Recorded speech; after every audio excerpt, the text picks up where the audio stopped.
Hello. In today's tutorial with Ian, I want to show him further how he can develop children's interests in work from being first attracted to the tasks, through interest, through to concern, and finally, hopefully, through to some kind of a positive obsession, so that the children become really, really invested in the work they're doing. Now, as you'd realise, when we are dealing with drama, we are working not only with convergent thinking and the logical outcomes of matters, but we are also dealing with divergent thinking. The left and the right spheres of the brain are in operation together, constantly switching between them.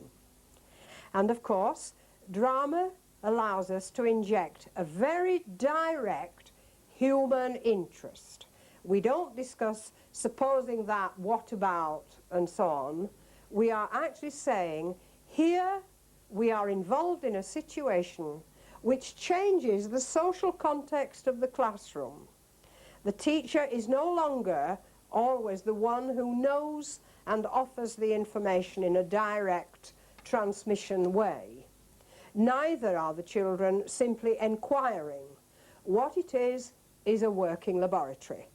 And today I want to work with Ian on these different levels that he can achieve of bringing human interest into, in his case, his junior classroom, later on a science project.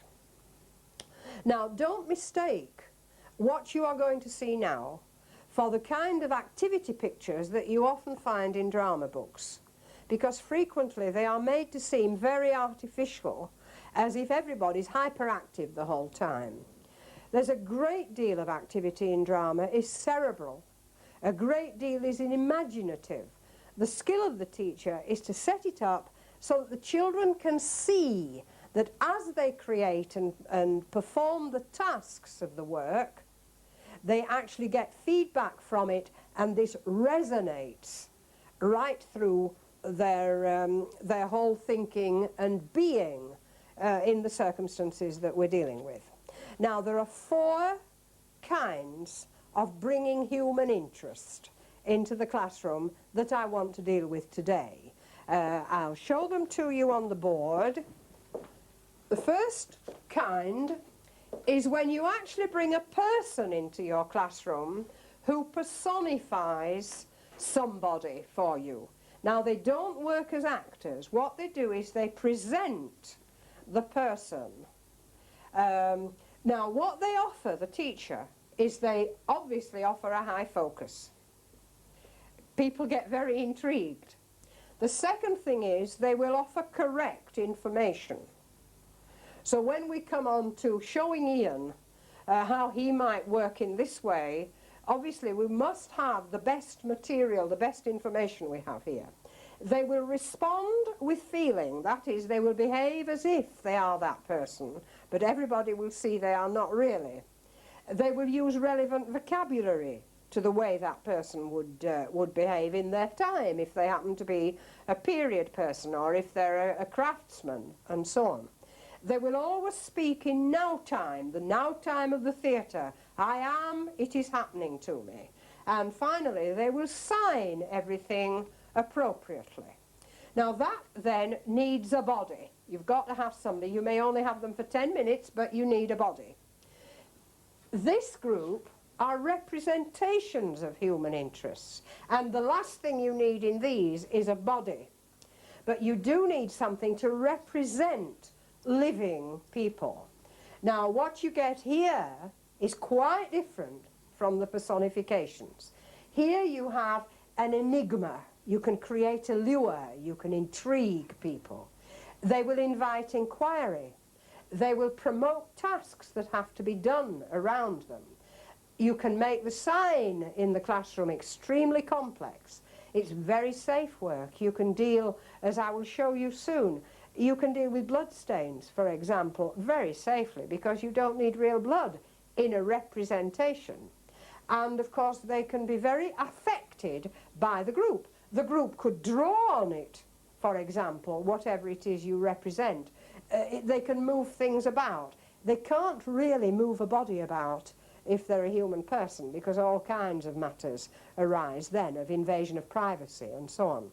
The third kind of bringing human interest in is when you present them with symbols. Now, symbols are particularly useful if you want to express the power a person has had or has, the kind of authority they may wield, particularly their interests that they had in their lifetime or they have in their lifetime. And of course it's very efficient because the symbol can have many, many layers to it. And the final group of presenting children with human interest is the signs. People have been here, things have been left, someone may come in and take them up again. Now these always suggest a time lag. Somebody was here, somebody may return. So in his tutorial now, I'm going to try to take Ian through a few examples, all of which I have personally used, so that he can get the feeling of what he might like to do when he comes onto his own project. So first of all, I've asked Ian to come in role as Emmeline Pankhurst.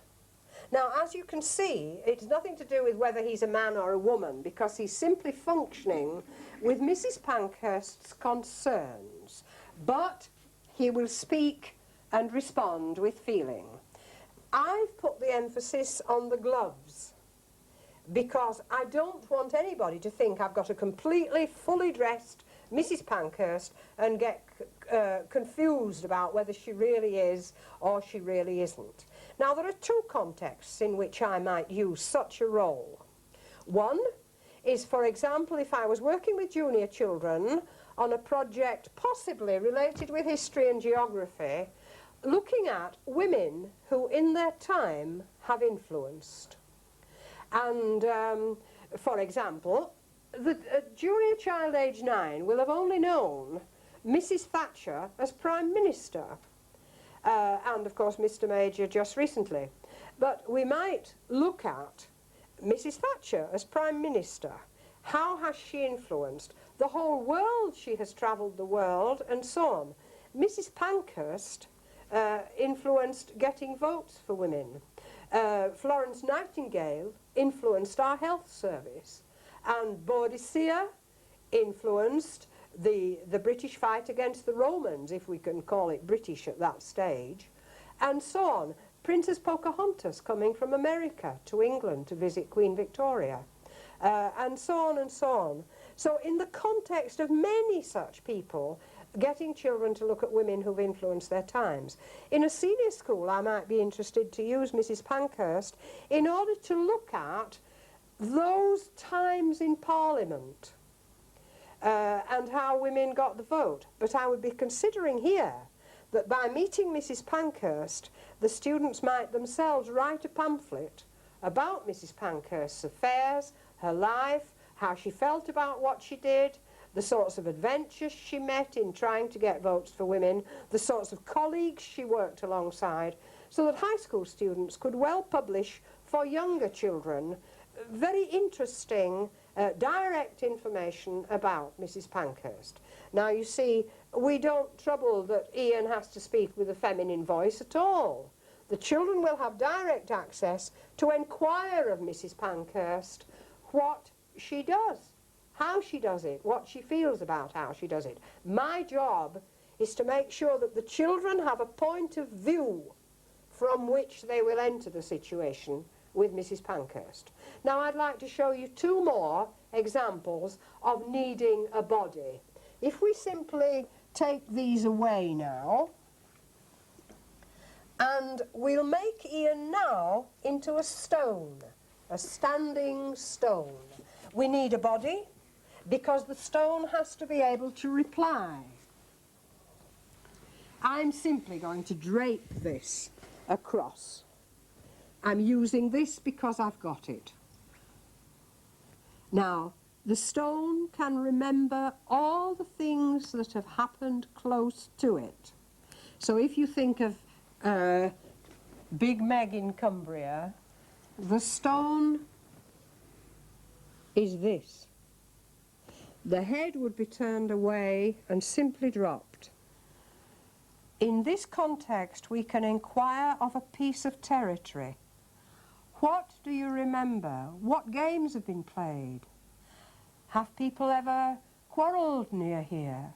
What kinds of things have you heard? What animals have grazed near you? And so on. Again, the children must enter with a point of view. The standing stone will span, should you wish it, 2,000 years. Mrs. Pankhurst can span her lifetime. She can consider the future. She knows something of the past. This stone will never have moved. It will have seen the land change. This offers you a totally different social context. Now let's try a third one, which needs a body. This time, I'm asking Ian to represent a dying elm. And so, if he sits, the face that's presented now is the rings.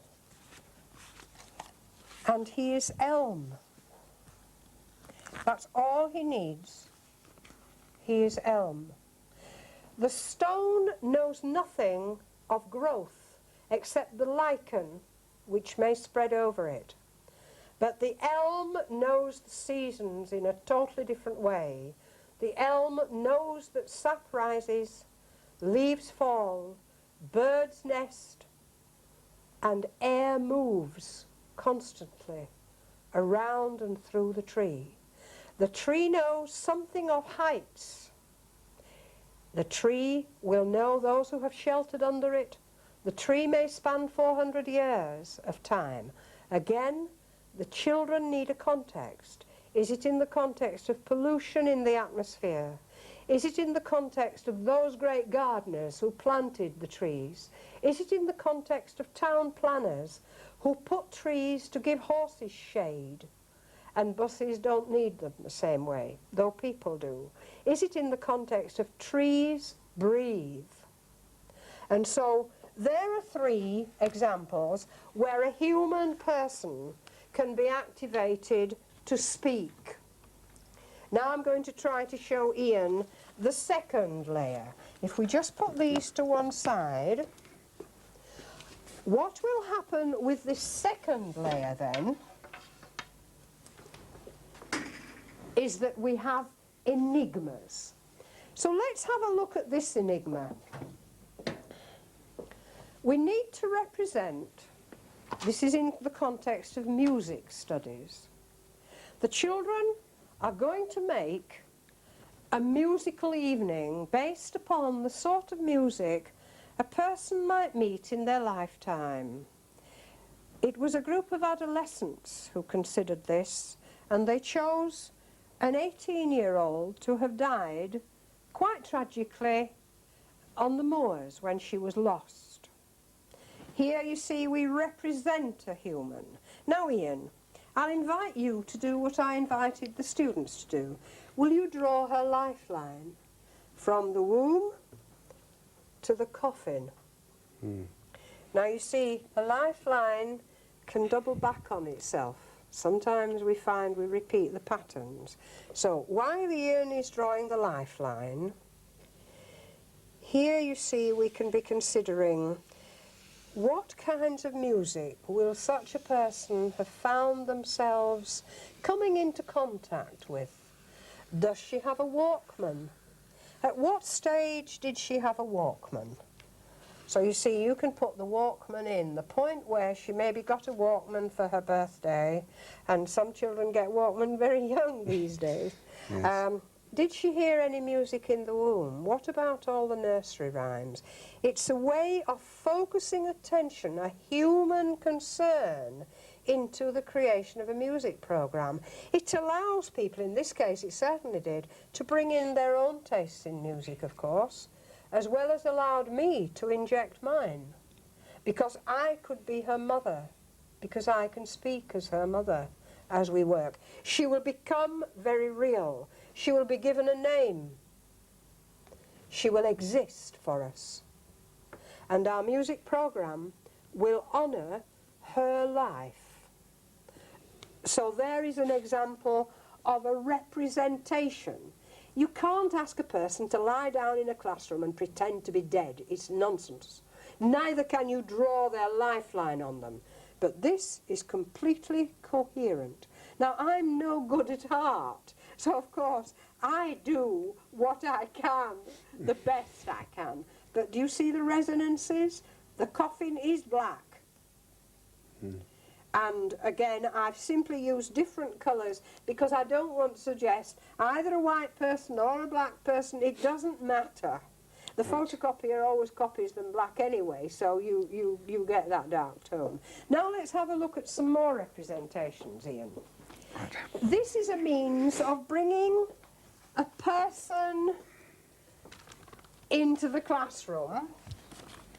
This is a letter. A letter will usually bring a person in. This was written for 7-year-old children who had to do a science program on light and paper. Greetings to all the Benedictines in your monastery. As Bishop of the Holy See of Chichester, it is my desire to found a holy house of women in Chichester Cathedral, to be called the Nunnery of St. Mary Magdalena, and so on and so on and so on. The business about the letter is that the bishop can include every single piece of science the class teacher wants the children to engage in. He wants a book to be made. She wants to make paper and ink. He wants the book to stress the Benedictine rules and especially their services throughout the day. She has to teach the 24-hour clock. She will use the medieval none, vespers and so on to use this. Monks need a 24-hour clock, though they may not call it the same as we do.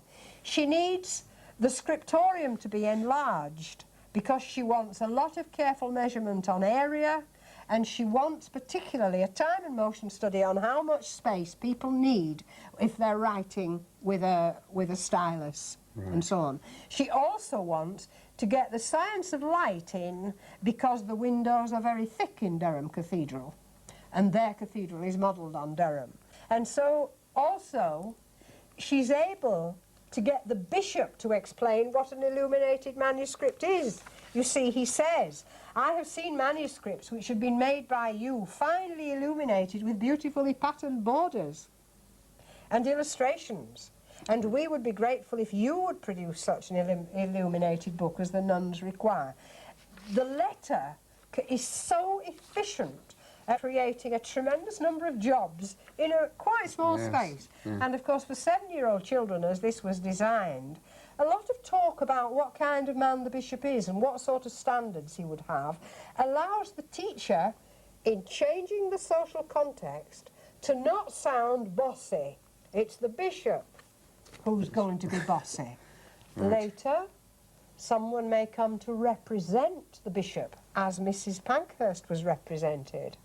It may be the head teacher. It doesn't matter who the bishop is, as long as they know this is a representation and they can present their book. So they have a ceremony for all their work.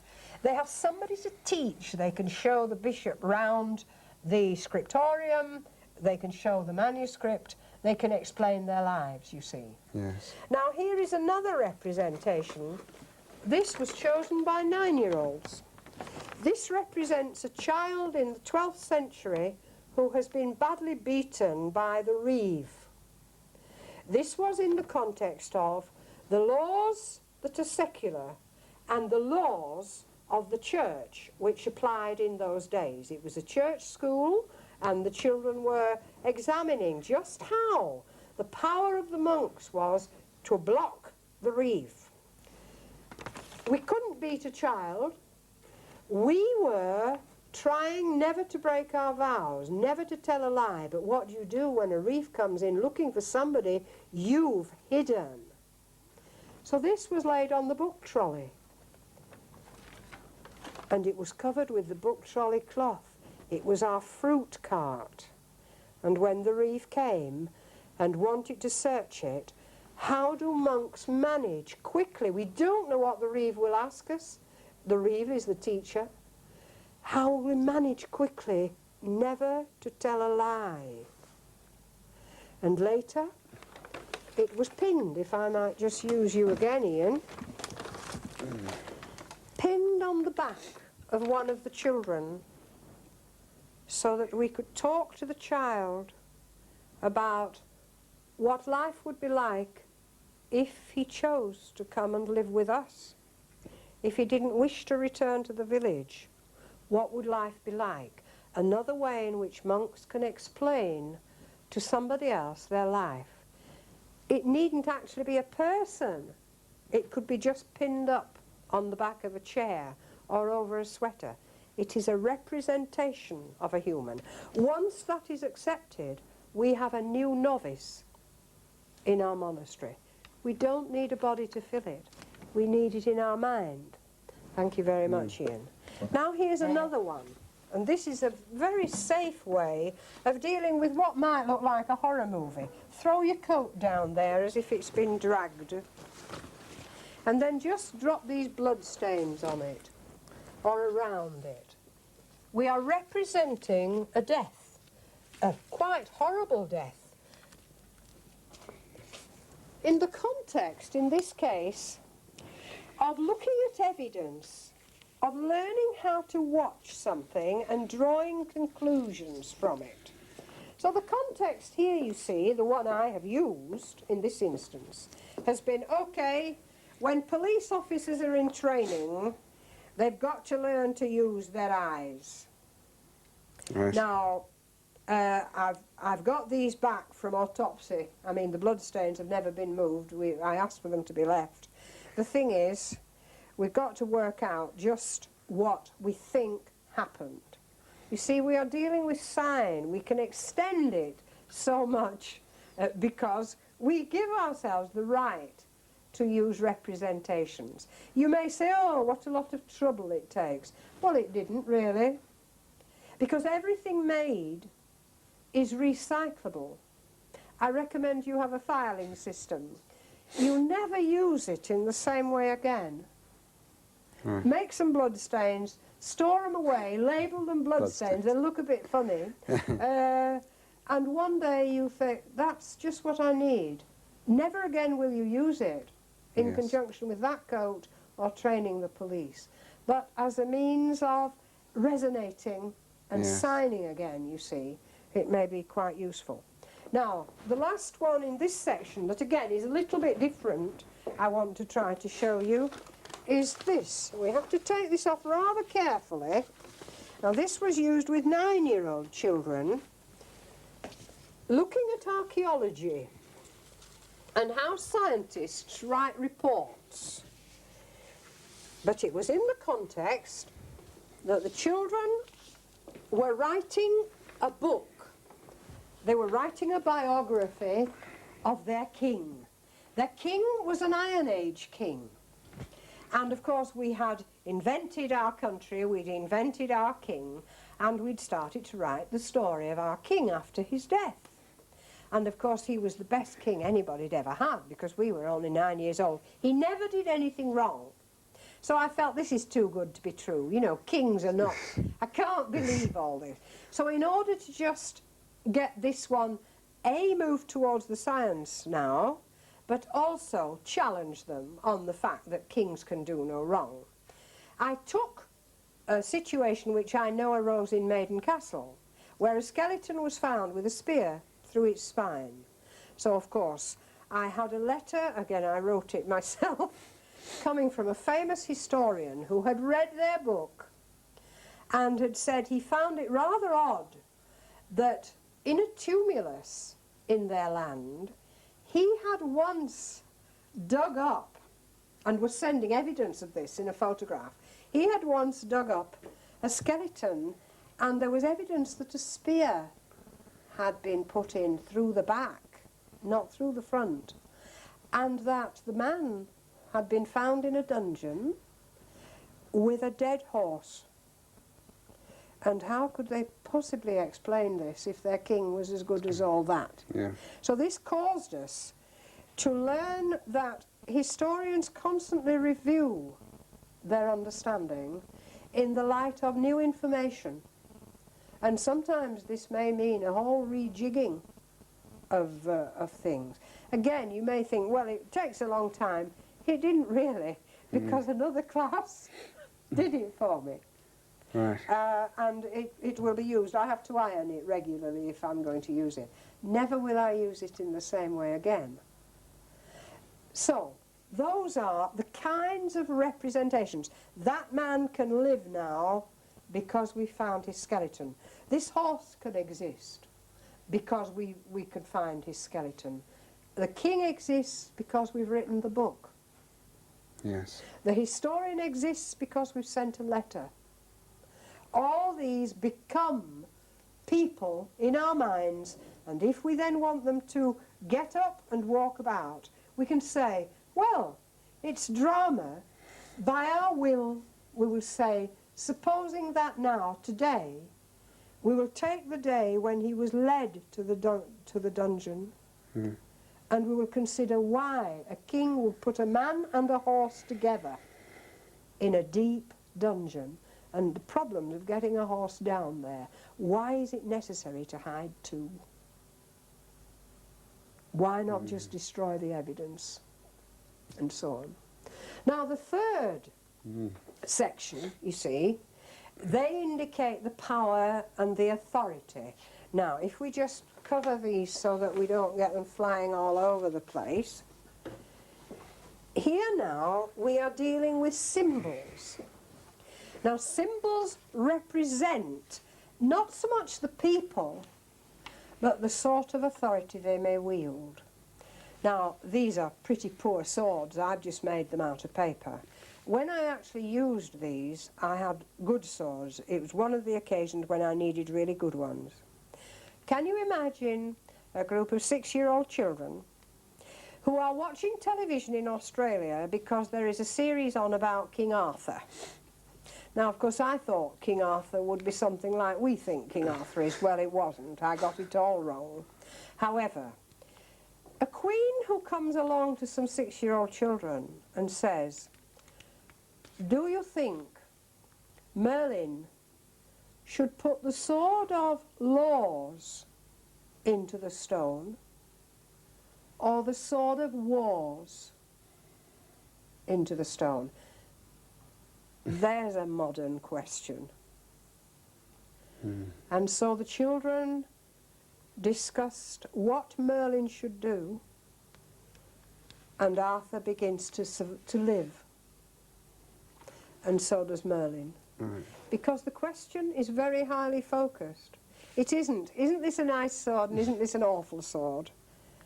But what do we mean by the sword of laws and the sword of wars? So their drama can explore this.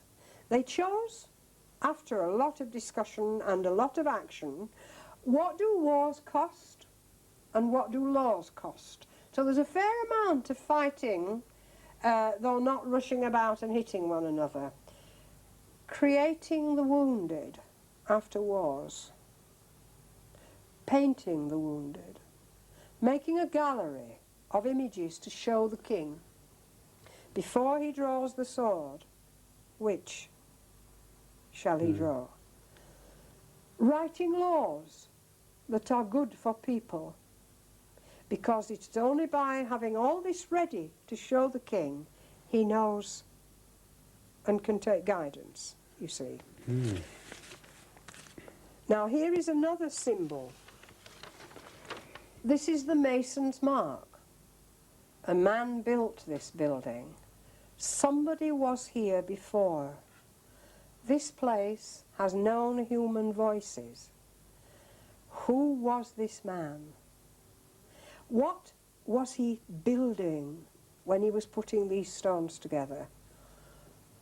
What beliefs did he hold as he builded well? There can be other evidences, of course. It needn't be old-fashioned. It can be a modern mason's mark. It can be sandwiches and bits of plastic, cups, bottles of beer, whatever.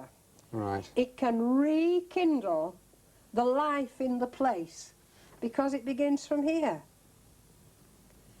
It's interesting, isn't it? A question I might ask is why people leave their marks. What it can tell us Yes. about this, about craftsmen. This could well be in the context of examining modern craftsmen, interviewing modern craftsmen. But there's one you can do on a bit of brown paper for a start. This one has been used in a geography context of water divining. The sign is here, waiting for the diviner to come along and help us to find water. Or we are the diviners who will find water.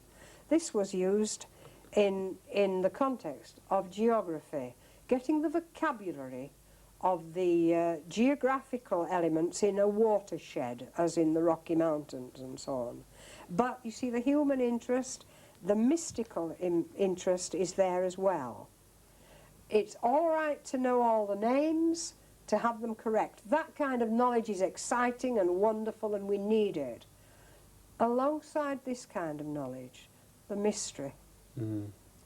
And this is what drama will allow you to do. This will deal with real tools, real men, and so on. But it will also deal with the mystery. It will take you into the guilds, Right. for example. Yes. And so on. And this one was done, again, in the context of a grave.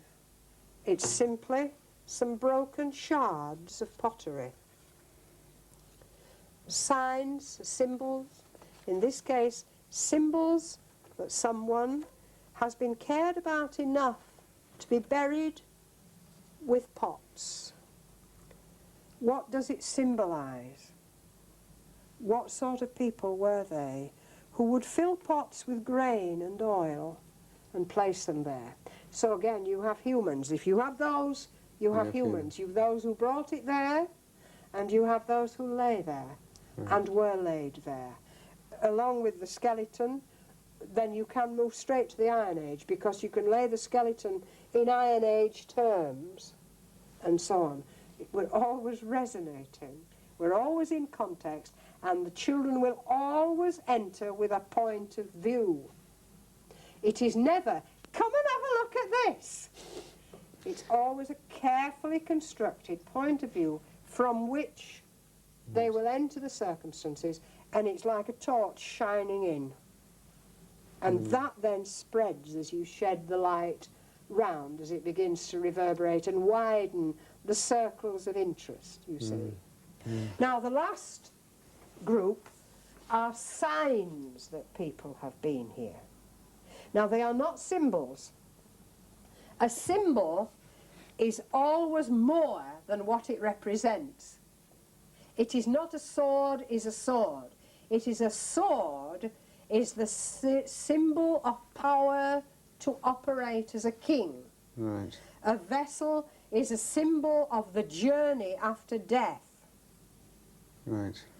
The diviner here is the symbol of the authority, that the rod needs the man needs the rod. Now, a sign can stand for a particular person, if you wish. But these are all powers and authorities here. Right. The clan, the sociological, you see. Now, if we look at signs, here are some signs. Now, they are not symbols.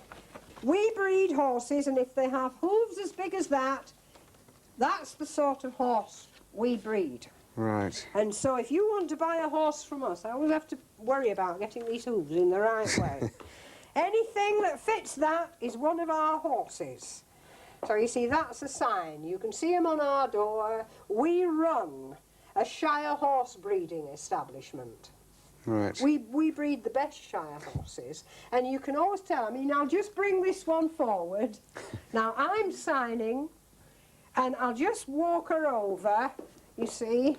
I've got to get it to fit the hooves. I'll just walk her over. Now, I'm signing, Right. these are signing.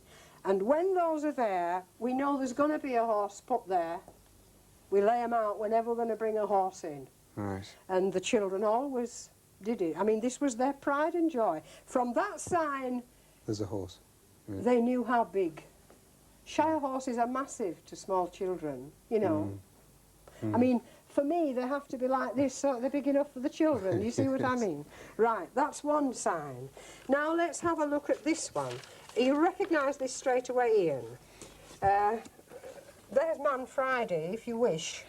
You know. Yes. Everybody knows about Man Friday and Robinson Crusoe. A terrible sign that we thought we were alone. And Right. somebody's been. If you look at Alan Garner's stone book, he uses signs superbly. When Mary goes into the cave that her father's now too big to enter, when she comes back and he says, "What did you see?" She says, "Hundreds of feet marks. Hundreds of feet marks. And a hand that my hand just fitted." Right. Because she was just the right size to be an apprentice. So in the case of this, you see, the Yes. sign is what Mary saw. The sign became a symbol when she found the bull painting. When she found the footprints, she knew a lot of children her age had been round here, Yes. untouched by time, all through the generations, the signs of generations. But when she found the bull painting, there was a symbol of the power to hunt. Right. You see what I mean Yes, now? I You're see. beginning to see the Yes. difference. Now here, you see, we have another sign.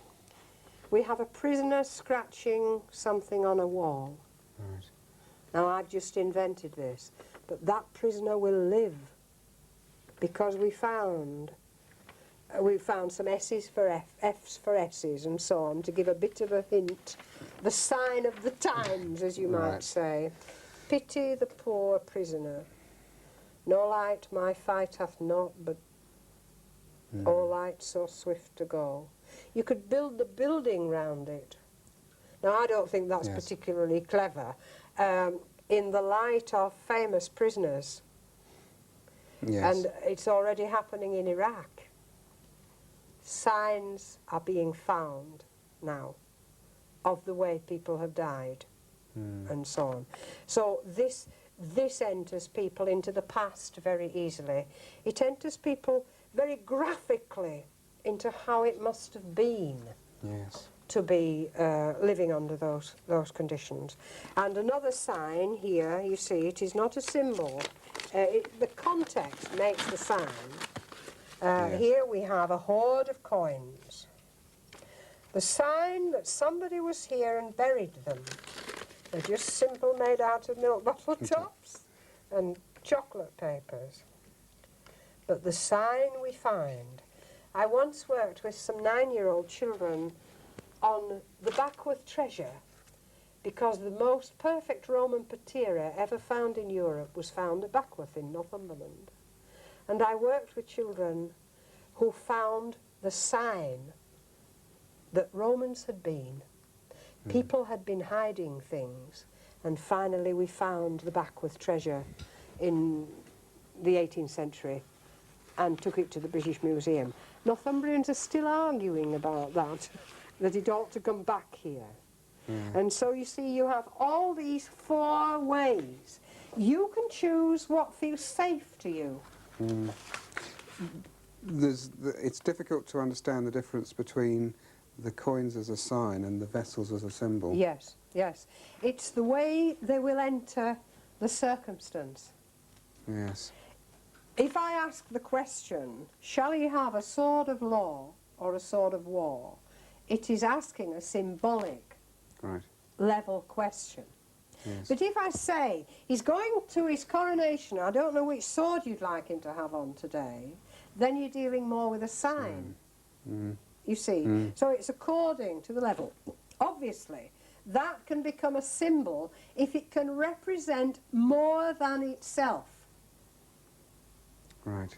Yes. If it only represents a man lying, or a woman, of course, lying here, learned enough to write in 1643, then it is a sign that that person existed, and such circumstances existed around that person. Yes. The person will live in our classroom Right. because we find that. Yes. If it were a symbol, he may have to leave a mark of some kind that says not only was it me, Right. but my power was of this kind, you see. Yes, I'm with you. It You would see. tell us something more about the person. Yes, I suppose I'm just trying to think how I would turn that into a symbol. Because, you see, I've designed it to be a sign. Yes. So for it to be a symbol, I think it might have to have possibly a Christian cross. Right. That's, Or a wizard's mark. Some kind of, I can't remember the Kabbalistic sign. Now it becomes then symbolic. There's more to this. right. This Yes. person wasn't only just a man or a woman. Mm. It was a man with a very special interest and concern and power, Mm. you see. Mm. I think we always get Yes, confused. yeah. Because, you see, look, that's a sign that I'm married, as far as you're concerned. Yes. But it's a symbol to me. I don't take it off. Mm. So signs are what other people often read, but symbols are what you know. Right. And that, you know, that's a good example. Yes. But this would never be a symbol. It's a sign to you I've lost half a finger, Right. but it doesn't symbolise to me never get into motor cars because it once happened, you know, anything like that. Mm. So there you are, you see, you've got another layer Right. of ways of bringing the human element in. And really, they're pretty simple, don't you think? Yes. Yes. And Yes, it's very the chance to perform the tasks that arise because of them. You see, this skeleton, I would never lay out like this on a table in a classroom. It needs to be laid out to consider the full size Right. of a horse, and it is accurate. Right. As accurate as I can make it. Though I haven't actually, you know, had every bone in the hand is there, but they haven't all been cut out. Mm. Because for that age of child, it was important to be able to see that is a hand. Right. Because skeletons have a certain aura about them, you see. Right. The fact that it's brown paper is no problem whatsoever. The last thing you need is bones, Yes. you know. And the fact that they fly about a bit doesn't much matter. People become very, very careful. Mm. Now, you could never represent that by having a human person there. No. No. Now, I call this teaching through the conventions. Each one is a convention to represent, and it's totally coherent. Mm. It's absolutely coherent. Provided my mouth, where it's placed in your classroom, we were looking at your model, Mm. the task the people are going to be engaged with, you were engaged in drawing a lifeline. I might put that in a cardboard box and say, will you shine a light through this little hole and see if you can read what the prisoner wrote? I can't turn my classroom into a dark place where there is no light. It's been designed to have a lot of light. Mm. And I don't want all the tricks of theatricals in a normal classroom because we're busy doing lots of other things. But by putting it in a box with a little hole in and talking right, I can get an agreement that when you put your eye to the hole and I shine the torch for you, it is a dungeon. Mm. And a person once lay there. Now, I wouldn't put the person in because it wouldn't be in my right to have the person that they should invent. Yes. And as soon as I put anything in to represent the person, I've coloured it either by period, the colour of the fabric, the shape of the garment. Right. I can't do that. It's their right to create it, you see. This skeleton, if it was 12th century or earlier, I mean, if we're talking about Maiden Castle, then you see it would have to have been folded in the way that a skeleton would eventually lie when starved unto death. Mm. And the same with the horse. Now, I've never seen a man lying as if starved unto death, but I've got a good imagination. Yes. And there's plenty of books around that would enable me to find it. Right. But you will always have to remember, you require a contract. You have to say, would you agree that? Now, in the case of the skeleton, you see, I said, would you agree that under this cloth a body can be found, only bones now? So they said, well, yeah, because they're reasonable. Yes. It is reasonable. Well, then, let's have a look at it. Then you know what we're going to dig up. Right. Now, a lot of people will say, oh, don't show them the skeleton, let it be a thrill. No, no, no. Show them the skeleton, let it be a thrill there, and then cover it up. And then they'll wait to find it. They'll work at much greater depth because they know what they're going to find. And it's, will we find this corner first or that corner? Will somebody's pick strike it? How will we manage to work so carefully as archaeologists that we never destroy anything before it's found? You see what I mean? And so, look what a rich store of possibilities you have. Yes. Okay? Yes, thanks. Now, next time, we'll have a look at framing, because you've got a lot of different points of view you can use from which people can enter the situation. Okay? Right, thanks, yeah. Good.